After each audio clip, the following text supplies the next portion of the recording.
Okay, the first plaster that I'm aware of was done by the Egyptians on the pyramids, and it was the sand, cement, and lime.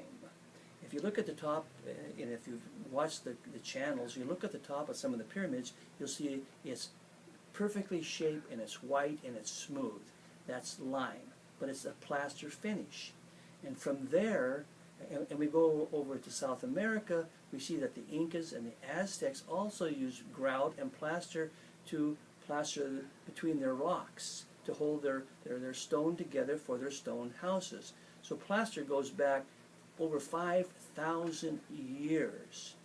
And most of the houses you'll see are, in the U.S. they're adobe, but down in South America they're stucco and they're plaster. Now the adobe houses, they fell apart, but you'll see houses in South America that are still standing with stucco and plaster. And by then it was done by hand. And we didn't start our plaster. Plaster wasn't really a big deal until 1960s, when we used to make plaster and we used to do it by hand. In fact, I personally, when I was 15 years old, plastered my garage so I can build my hot rods. Okay?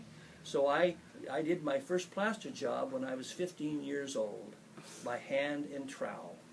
And then my brother-in-law hired me. He had a plaster gun, and he made me a hod carrier.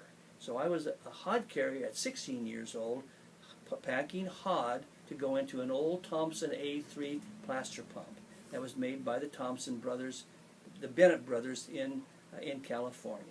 That's how plastering got started, by the Bennett brothers in California.